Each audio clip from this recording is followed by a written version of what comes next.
The Galactic Council had never cared for Earth. To them, it was just a quiet planet far from the core worlds, a small blue dot in a forgotten arm of the galaxy. A place of storms, oceans, and forests. A place of primitive humans, clumsy ships, and technology centuries behind the great empires. For years, Earth had asked for a seat at the council table. For years, the answer was always polite and cold. "You are not ready," they said. "Perhaps in 1,000 years." And so, humanity watched from afar, ignored and underestimated. The great halls of the council glittered with alien royalty, their ships spanning thousands of light years.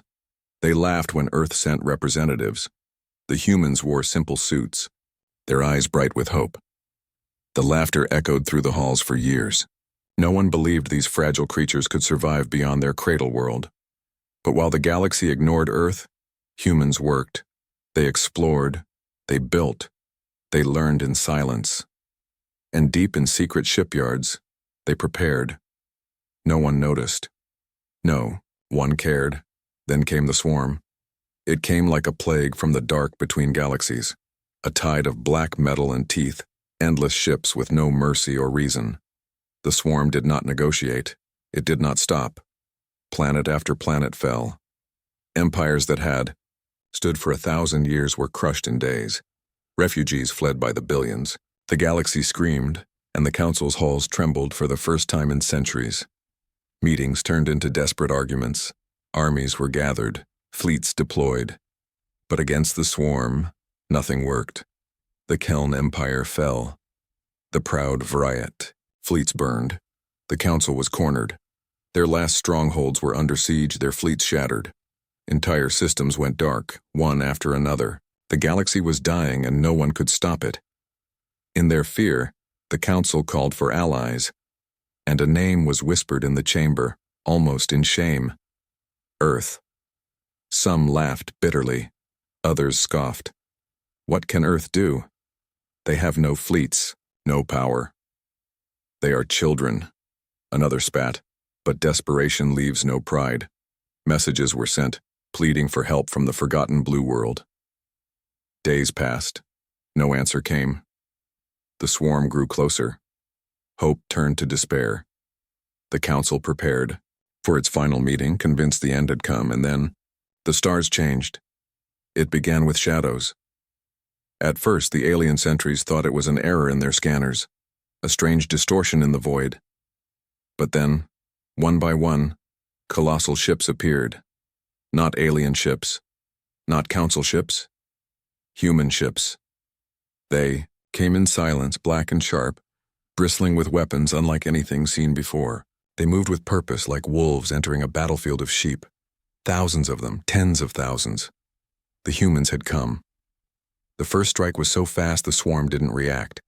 Railguns thundered, missiles streaked through space, and enemy vessels exploded in flashes of fire. Human carriers released waves of drones and fighters that cut through the enemy like blades. In minutes, the battlefield changed. The swarm, which had devoured galaxies, was bleeding. Council ships floated helplessly, their crews watching in stunned silence. "Impossible," whispered a Vriat captain. Who are they?" asked another. And far away, in the flagship's command room, Admiral Reyes watched the chaos with calm eyes. She had waited her whole life for this. For centuries, humanity had been ignored, mocked, underestimated, and now the galaxy would see them as they truly were. She raised her hand. "All fleets," she said, voice steady. "Advance." And humanity moved as one. The sky above the council world burned. For hours, the swarm had pushed forward like an endless tide. Its ships filled the void, black shapes blotting out the stars. The defenders of the galaxy had fought bravely, but their fleets were broken. Even the greatest empires had fallen. It seemed nothing could stop the wave of destruction, until the humans came. Their fleet arrived in perfect silence. Sleek black battleships cut through hyperspace, their armor glowing faintly under alien suns. Carriers, destroyers, cruisers, thousands of ships lined up like an iron wall between the swarm and the last strongholds. The humans spoke no threats, gave no warnings. They simply attacked, and the galaxy watched. A single railgun shot from the human flagship split an enemy dreadnought in half. Missiles rained from their carriers like a storm of fire. Swarm vessels exploded one after another, their formations breaking. Human fighters moved like angry hornets, darting between enemy cruisers and shredding them with precision fire. The Council fleets, battered and terrified, could only stare. Never before had they seen war like this. The humans didn't fight cautiously. They fought like predators. Every movement was fast, sharp, and merciless. Inside the council chambers, alien leaders huddled together, eyes wide as they watched live feeds. Where did they get this technology? A trembling ambassador whispered. They were nothing. We called them nothing. No, another said softly, voice shaking. We were blind. The humans had hidden their strength well. While the galaxy mocked them, they had prepared. Centuries of war on their own world had taught them how to fight. Countless generations had built machines of destruction, refining them in silence. And now, when the galaxy stood on the edge of extinction, humanity revealed itself, not as prey, but as the deadliest hunters of all. Admiral Reyes stood tall on her flagship TDS Vengeance. Her crew worked with calm precision, their faces lit by the glow of tactical screens. She gave her orders in a low, steady voice. Fleet Groups 2 and 3 flank their rear formation. Carrier Division, deploy drones. No survivors. The enemy tried to swarm them. Thousands of alien ships hurled themselves at the human wall, but every attempt failed. Human warships tore through their ranks, their weapons screaming through the void. Each battle group moved as one, their formation shifting like a single living creature. And slowly the tide turned. For the first time since the invasion began, the swarm was retreating. Not from fear, because they felt none, but because they were being destroyed. Humanity's firepower shattered their numbers, crushing them system by system. The galaxy's leaders watched in awe as humans pushed forward. What had once seemed impossible was now happening before their eyes. Hope, faint and fragile, flickered for the first time in months. A Keln general, his scales dull with despair, whispered, "We thought them weak." Beside him, a Vrayet diplomat trembled. "We thought them small." "No," the general said, softly, his eyes fixed on the human fleet. "We were small." Hours passed. The humans pressed on, pushing deeper into the enemy's heart. Explosions lit the darkness like distant suns. The swarm, for all its terror, could not match humanity's fury, and then silence. When the last swarm vessel burned, the void became still. The battlefield was a graveyard of shattered ships, drifting silently in space. The human fleet remained in perfect formation, black steel glinting under the light of dying stars. The Council's world, once a fortress on the brink of collapse, was safe. The galaxy was safe, but every leader watching the sky knew one truth now. Humanity was not a weak, forgotten race. They were a sleeping giant, and now they were awake. A transmission echoed across the stars. Admiral Reyes's voice was calm, almost cold. "This is the Terran Defense Armada. The enemy is destroyed. You are safe." She paused for a moment, letting the silence sink in. "Next time," she said, "you will remember Earth, and the galaxy would never forget." The galaxy was quiet. For the first time in months, no alarms sounded, no desperate cries for help echoed through comm channels. The war was over. The swarm, once an unstoppable force, was gone. Its broken fleets drifted in silence, nothing but wreckage scattered across the stars. But victory did not bring peace. It brought fear. The alien leaders of the Galactic Council gathered again in their grand chamber, a hall of gold and glass that once radiated pride. Now it felt like a prison. Their worlds were safe only because of one species, the species they had ignored and insulted for centuries. Humanity had saved them, but no one could forget the power they had seen. "Are they coming here?" asked the Keln ambassador, his voice trembling. His scales flickered with nervous colors. "They will," said a Vriat counselor quietly, folding her claws. "They said they would." "And when they arrive?" another asked. "What will they want?" No one answered. Moments later, the sky above the council world darkened. The human fleet arrived without a single warning. Hundreds of massive battleships dropped out of hyperspace in perfect formation, their black hulls gleaming under alien suns. They did not fire. They simply waited, surrounding the planet like silent guardians or jailers. Every alien heart in the council chamber beat faster. The great doors opened, and the humans entered. A single woman led them. She was tall and calm, her dark uniform crisp, her boots echoing on the marble floor. A silver insignia gleamed on her chest. Admiral Reyes. Her eyes were sharp and steady, and her expression carried neither anger nor joy. Only resolve. Behind her marched human officers, each one silent and alert. They carried no weapons, yet their presence felt heavier than any army. Counselors rose from their seats, some bowing, others trembling. Admiral Reyes stopped at the center of the chamber, her gaze sweeping across the leaders of the galaxy. For centuries, these were the rulers who mocked Earth. Now, none of them could meet her eyes. "You sent for us," she said, her voice calm and firm, "and we came." No one spoke. "You doubted us. You denied us a voice. While you laughed, we built. While you looked down on us, we learned." Her words cut through the silence like a blade. "We saved you. And now you will listen." The Kellan ambassador finally found his voice. We owe you our lives," he said softly. "You owe us more than that," Reyes replied. "You owe us respect." Murmurs filled the chamber. Some counselors looked ashamed. Others looked terrified. None dared to argue. "For too long," Reyes continued, "this council ruled without us. You thought Earth was small, weak. But weakness does not build fleets like ours.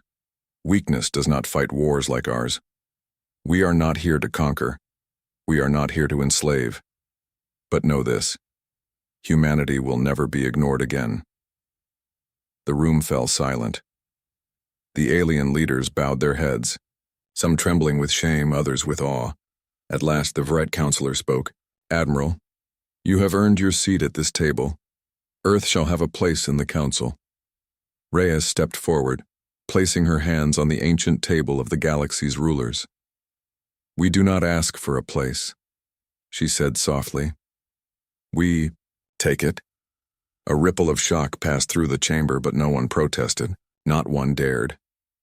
Outside, the human fleet floated above the council's world like a black crown, a silent reminder of humanity's power.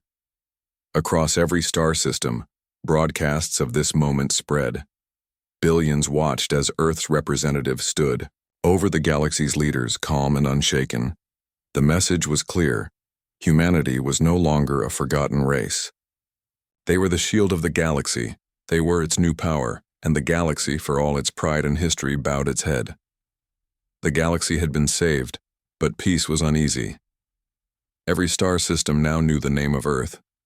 Every alien child whispered about the humans, the warriors who came from a small, forgotten world and destroyed the unstoppable swarm. They were celebrated as heroes by some, feared as monsters by others. Across the galaxy, stories of the Terran Defense Armada spread like fire. On alien streets, towering statues of ancient rulers were replaced by holograms of sleek human warships. People looked up at the night sky and remembered how the stars burned when the humans arrived. Some whispered prayers of thanks. Others whispered warnings. In the council chamber, tension lingered. Humanity now had a seat at the ancient table, but they did not sit quietly. Admiral Reyes became more than a commander. She became a symbol. Her calm voice carried more weight than entire fleets. When she spoke, even the oldest empires listened. But she felt no pride in their fear. She remembered every world the swarm destroyed, every planet humanity had liberated. The cost of victory was heavy, billions dead, countless homes reduced to ashes. Humanity's rise was written in fire and blood. We cannot repeat history, she told her officers aboard the Vengeance. We did not come this far to become what we fought against. Yet the galaxy could not stop fearing them. On Keln Prime, alien markets went silent whenever human envoys passed. On Vrite stations, people watched human marines in black armor with wide, cautious eyes. Even their allies whispered, "The humans are powerful, too powerful." But fear was not the only truth. In a quiet system at the edge of the galaxy, refugees rebuilt their homes because human engineers stayed behind to help. Children who had lost everything laughed again as human medics gave them food and warmth. On a ruined mining world, a group of aliens knelt before a simple stone memorial built by Terran soldiers, engraved with the words, "For all who fell, not forgotten." The galaxy saw something they hadn't expected. Humanity was not only strong, they were compassionate. While the great empires argued over politics and trade routes, humans sent aid fleets to burned-out colonies. They shared medical technology and food supplies freely. They rebuilt cities faster than any alien power, and in every act of kindness, they earned trust. But their fleets never left orbit. The massive black ships floated like shadows above every council world, a constant reminder of what they could do if provoked. Admiral Reyes knew this balance could not last forever. She stood at the viewing deck of her flagship, staring at the stars. Her reflection in the glass looked tired. Behind her, Captain Morgan spoke softly. "They fear us, Admiral." "They should," Reyes replied. "Fear keeps them cautious, but we must be careful too. Fear can turn into hatred." Morgan nodded, his jaw tight. "And if it does?" Reyes didn't look away from the stars. "Then we'll remind them why we won." Far beyond the Council's reach, deep scanners picked up strange signals. Wreckage from the swarm floated in distant systems, silent and cold.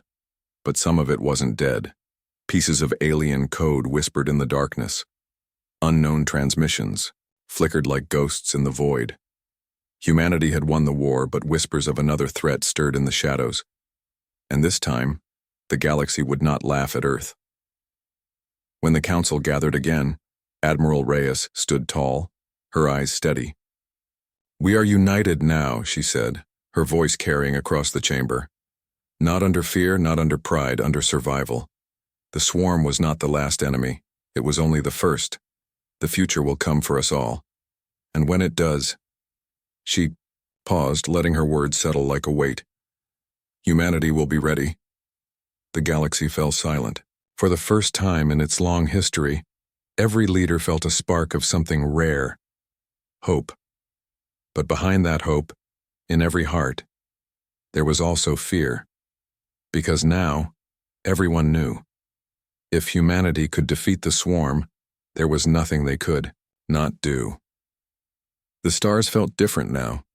The galaxy was no longer the same vast, arrogant empire that had once ignored a small blue world called Earth. It was scarred, wounded, and cautious. The swarm was gone, but its shadow lingered over every world it had touched. Cities still burned, millions mourned their dead, and though humanity had brought victory, their arrival had changed everything. No longer were humans seen as weak. No longer were they dismissed as primitive. Now every star system whispered their name with awe and fear. But Admiral Reyes knew fear alone would not hold the galaxy together. She stood on the command deck of the TDS Vengeance, her gaze fixed on the vast council station below. It was once a symbol of power, a shining jewel of alien civilization. Now it floated like a battered relic, repaired with human technology. Reports filled her desk. Some worlds had united under the Terran banner, trusting humanity's strength. Others watched in silence, wary of the species that had humbled them. And far beyond, deep in uncharted space, strange signals flickered on Terran scanners, whispers of something older, something worse. Reyes sighed softly, her fingers tracing the edge of a holographic star map. "We won the war," she said to herself, but the war was never the end. Her words were true. The swarm was only a symptom of something greater, a Truth humanity had begun to uncover. The galaxy was ancient, far older than the Council admitted. The ruins humans found on dead worlds spoke of civilizations that had vanished long before the Council rose. Something had destroyed them, something that might still be out there. She turned to her second-in-command, Captain Morgan. "It's time," she said simply. "For what?" he asked. "To lead." The council chamber was silent as Admiral Reyes entered. She was no longer a guest at their table. She was a force they could not ignore. The alien leaders, once so proud, now watched, her with respect and unease. "The galaxy is broken," Reyes said, her voice echoing through the hall. "You all see it. The swarm left scars that will not heal easily. Our empires are weak, divided, and somewhere out there, something worse is watching." Her words sent a shiver through the assembly. Many wanted to dismiss her, but none dared. They had seen the human fleet in battle. They had seen how easily Earth crushed the enemy they could not stop. "For thousands of years," Reyes continued, "you ruled the stars while ignoring us. That time is over. We do not come to take your thrones. We come to protect them. But protection requires unity, and unity requires leadership. We are offering it." Murmurs filled the chamber. A Vriat elder rose to speak. "And if we refuse?" Reyes met her gaze calmly. "Then the next enemy will destroy us all." Silence fell. The aliens knew she was right. The swarm had nearly ended them. Humanity's intervention was the only reason their worlds still lived. Slowly, one by one, voices rose. The Kellen pledged their fleets. The Vriat offered resources. Even the most ancient empires lowered their pride and accepted humanity's guidance. For the first time in galactic history, every star system united under a single banner, the Terran Alliance. Months passed and the galaxy began to change. Human engineers rebuilt shattered cities with speed no alien race could match. New defense stations were placed around border systems. Trade routes reopened, bringing life back to silent colonies. Everywhere the human fleet traveled, they left safety in their wake, but not all change brought comfort. Across distant systems, human science teams explored forgotten ruins. They found carvings of shapes no one could name, records of wars older than any species alive, evidence of something that watched the galaxy from the void. The Council no longer laughed at Earth. No one laughed anymore.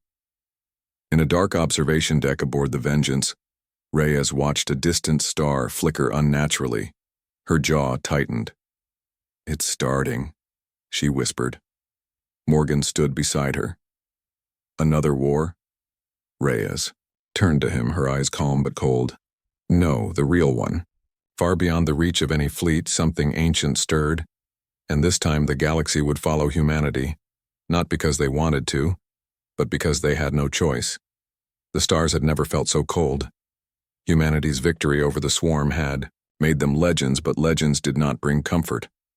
The galaxy whispered their name with both hope and fear, yet even the strongest fleets could not silence the strange signals echoing from deep space. Every day, Terran scanners picked up faint transmissions, low rhythmic pulses that came from beyond known space. They were too organized to be natural, too alien to understand. Admiral Reyes stood alone on the bridge of the Vengeance, her reflection dim in the observation glass. She had seen countless battles, watched worlds burn, and faced death without flinching. But the sound of those mysterious signals played over and over in her mind. Something was calling, something older than the Council, older than the swarm, older than humanity itself. She turned as Captain Morgan approached. "Reports are in," he said quietly.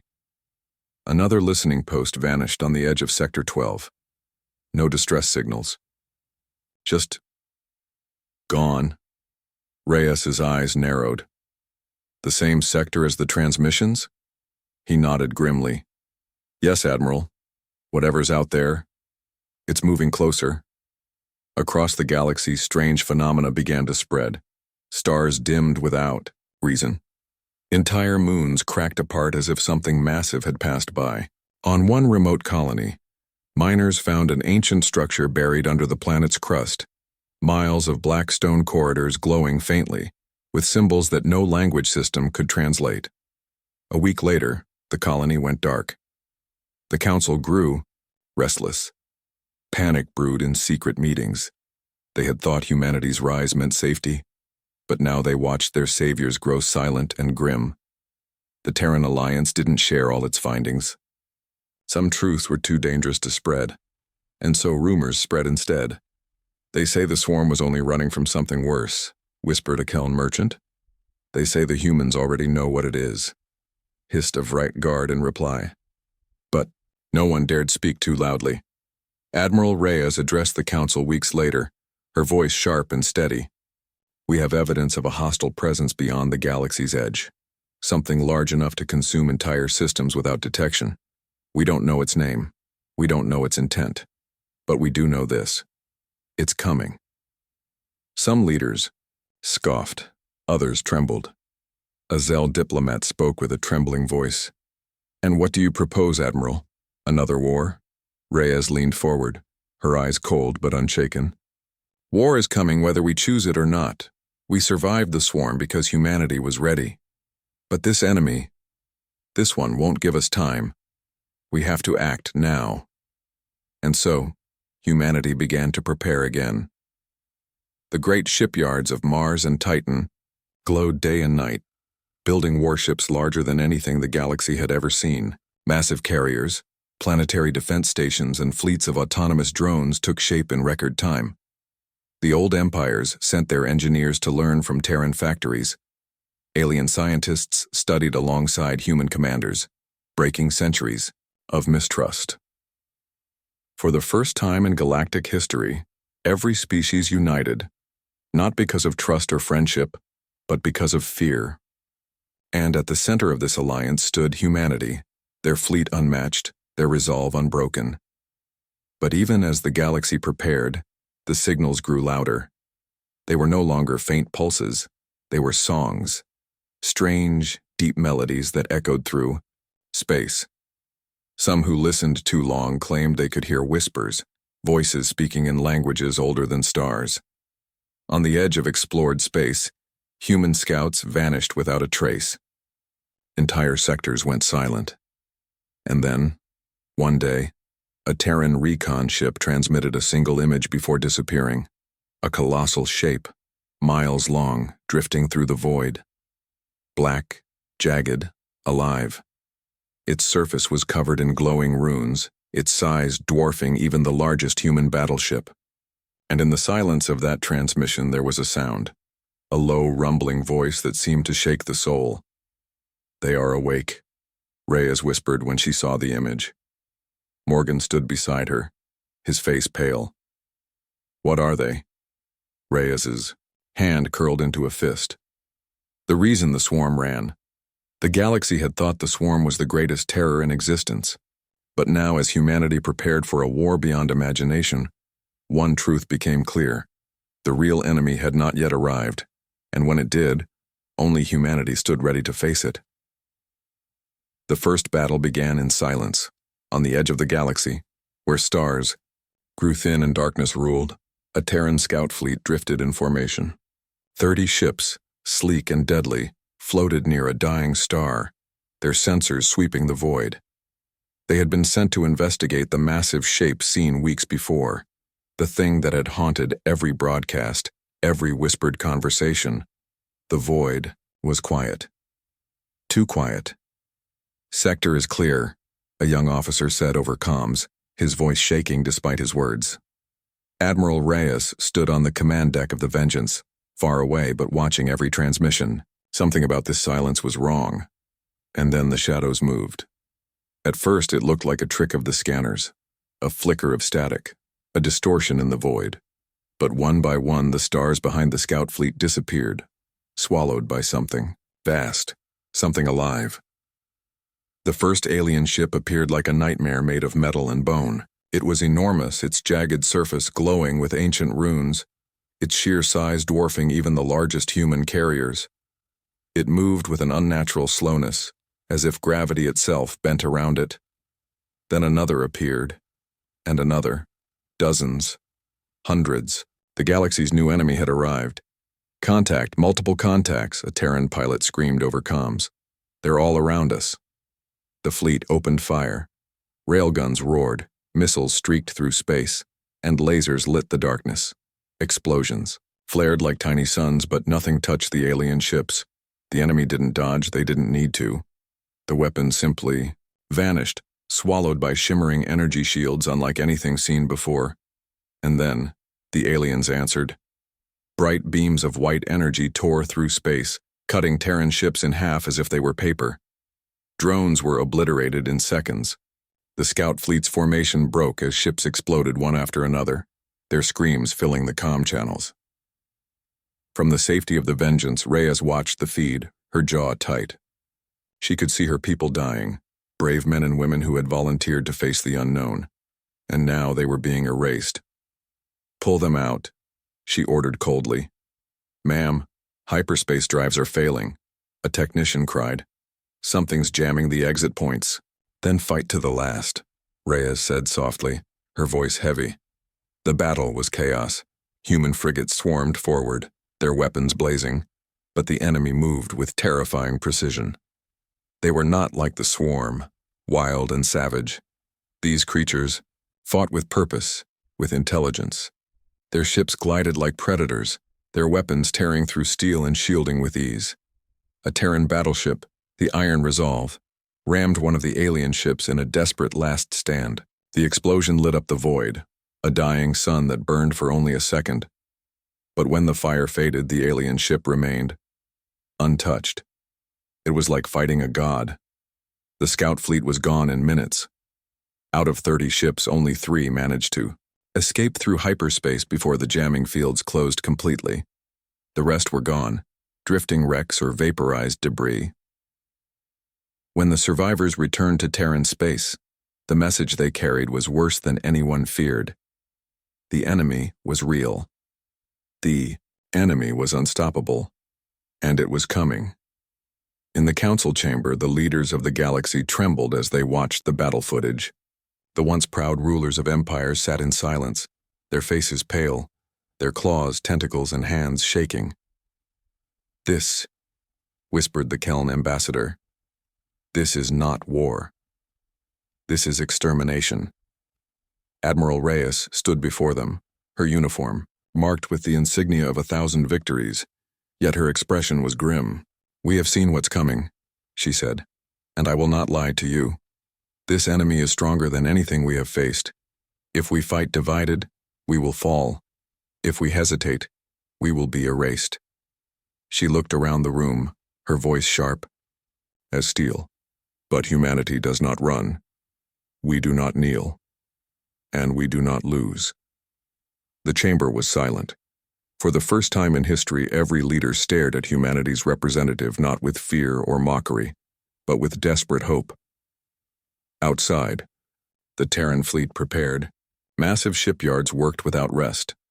Experimental weapons were deployed. Every star system braced for the storm. The darkness was coming, and this time, humanity would not just fight to save the galaxy, they would fight to own it.